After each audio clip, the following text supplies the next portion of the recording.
Aujourd'hui, dans la matinale, on va parler de Spotify qui fait son anti-Robin des Bois et de Korg qui va mettre tout le monde chaos.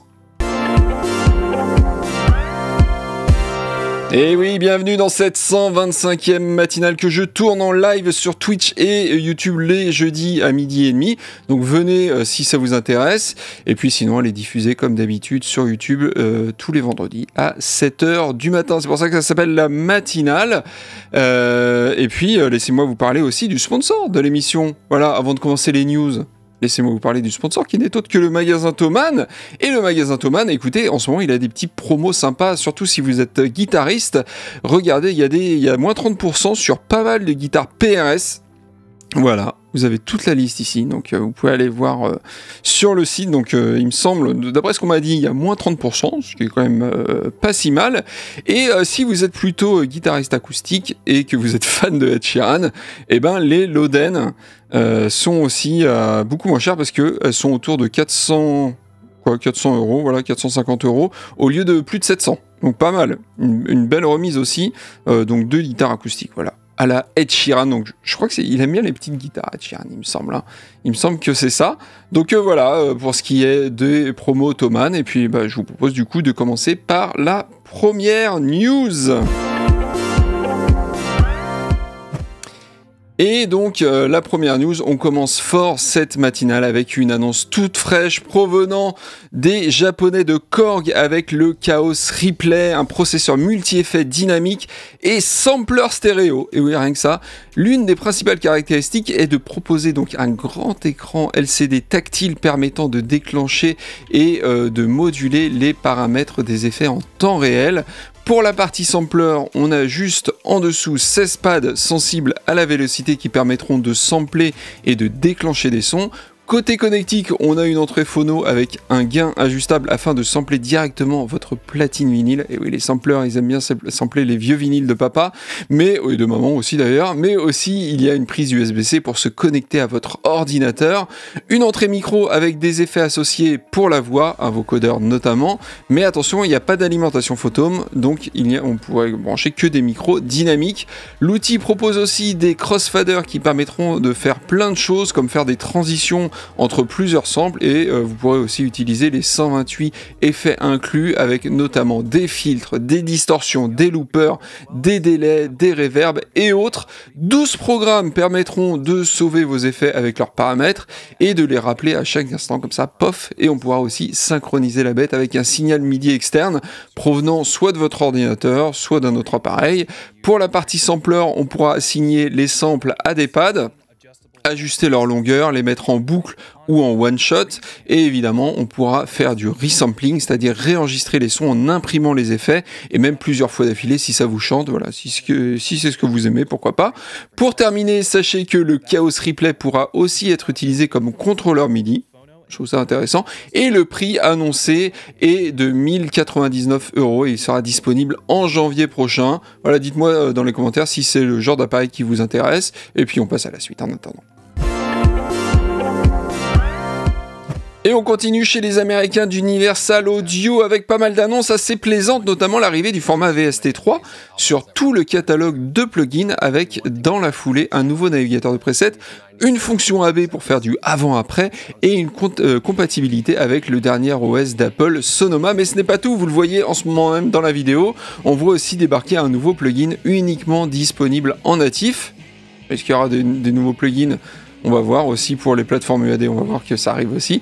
Et c'est donc le Sound City Studios qui propose d'émuler un studio d'enregistrement en entier. Bah ouais, carrément. Ça commence par les pièces, mais aussi le matériel comme les micros, la console, les racks, etc. Ils avaient déjà proposé ça avec d'autres studios mythiques, et c'est donc cette fois-ci le fameux studio californien Sound City qui débarque, dans lequel certains groupes de légendes ont enregistré, comme Nirvana, Fleetwood Mac, Metallica, Chimene Badi ou encore Rage Against the Machine. Ouais, vous avez vu, j'ai glissé un petit intrus comme ça. Si vous le retrouvez, dites-le moi dans les commentaires, évidemment. Donc, que dire de plus si ce n'est qu'il est dispo le 14 novembre prochain au prix de 349 $. Pour les possesseurs d'interface Apollo UAD, bah, sachez qu'il y a aussi un nouveau limiteur CMAX qui débarque. Et aussi pour les adhérents au programme d'abonnement Spark, soyez heureux car de nouveaux plugins viennent étoffer la collection, notamment le Distressor, le fameux Distressor, un préampli Avalon, le massif plugin de Manley, donc oui, le fameux aussi, et le plugin Capital Chambers émulant donc le studio du même nom. Il y a d'ailleurs une promo actuellement sur Spark, donc la formule d'abonnement, qui est à 99 $ par an. Voilà, allez, news suivante.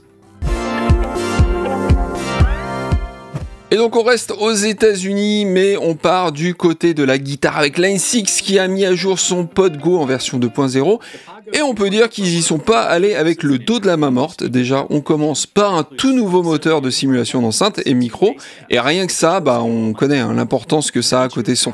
Donc avec ce nouveau moteur viennent aussi 33 nouvelles enceintes avec du Marshall, du Roland, JC120, du Mesa Boogie, de l'Orange, qu'ils ont d'ailleurs volé aux marchands, d'après le chanteur Michal de la Starac, mais aussi 12 micros avec les grands classiques Shure, Neumann, Sennheiser, sachant qu'on pourra les placer où on veut devant la gamelle, plus ou moins près, des accès ou pas, etc., etc. Côté ampli, on a un Grammatico GSG que perso je ne connaissais pas. Voilà, on en apprend tous les jours, mais apparemment c'est un ampli des années 80 assez en vue. On a aussi un Sun Model T, un MZ de Line 6 et un Agua Sledge pour nos amis bassistes. Pour les effets, on n'est pas en reste, avec des simulations de la plume de Earthquaker Devices, de la Big Muff russe, la Russian version de HX, du haut-parleur rotatif de Yamaha utilisé notamment sur l'album The Wall de Pink Floyd, de l'octaveur OC2 de Boss, mais aussi des effets originaux avec une vibe, un chorus 4 voix, une reverb d'ambiance. Voilà, et tout ça, bah, c'est gratuit bien sûr pour les possesseurs des PodGo. Donc dites-moi d'ailleurs dans les commentaires ceux qui en ont un ou pas, si vous en êtes content ou pas. Voilà, allez, on passe à la dernière news. Et donc on termine avec une news pas cool, un petit peu dans la même vibe que l'annonce du rachat de Bandcamp dont j'avais parlé dans une matinale précédente, et ça concerne Spotify. Alors non, ils ne vont pas se faire racheter et ils ne vont pas licencier 50% de leur effectif, mais en revanche, ils ont pris une décision qui fait beaucoup parler ces derniers jours, et c'est pas étonnant, car ça concerne la rémunération des artistes et notamment les petits artistes. La firme suédoise a décidé de ne plus rémunérer les artistes quand un morceau fait moins de 1000 écoutes. Donc si vous sortez une chanson et qu'elle fait, mettons, allez, 500 écoutes, eh bien vous gagnerez, alors attendez, je sors la calculette, ah bah 0 €, voilà, rien, nada, que chi, rien du tout, donc voilà. Alors leur ligne de défense, parce que ils ont préparé le coup, ils savaient bien que ça allait être mal reçu par une partie des artistes, c'est de dire qu'en fait la majeure partie des revenus pour ces morceaux qui font peu d'écoute n'arrivent généralement même pas aux artistes, car les agrégateurs, c'est-à-dire les services intermédiaires placés entre l'artiste et les plateformes d'écoute, ne reversent généralement pas ces micro-paiements parce qu'ils ont placé un seuil minimal avant de faire le virement. Et donc l'argent dort quelque part, on sait pas où, tout ça c'est d'après Spotify évidemment. Ce qui est intéressant, c'est que le CEO de Believe, qui gère notamment TuneCore, a réagi plutôt négativement à cette annonce et dit que l'argent ne dort jamais quelque part, qu'il est toujours reversé à l'artiste, et regrette d'ailleurs que ça voit un signal, tout ça, assez négatif aux artistes émergents, aux petits nouveaux. Côté Spotify, on espère que ces économies qui représentent d'après eux 0,5% des royalties, soit environ 40 millions de $ quand même, permettront de mieux rémunérer les artistes faisant plus de 1000 écoutes par chanson, donc les gros artistes entre guillemets. Donc on prend aux pauvres pour donner aux riches, voilà, c'est la version suédoise de Robin des Bois, ça vous plaît ou pas? Non? Bon, c'est un petit peu différent, voilà, c'est autre chose on va dire. Donc voilà, tout ça devrait débarquer en 2024, perso moi je suis pas trop pressé, restons un petit peu en 2023, on est bien, on fait comme ça, Bon bref, dites-moi évidemment dans les commentaires si vous êtes directement concerné par cette annonce, et on termine la 125e matinale par une mauvaise nouvelle, désolé, mais la bonne nouvelle c'est que la matinale continue évidemment toutes les semaines, donc je vous dis à la semaine prochaine, ciao.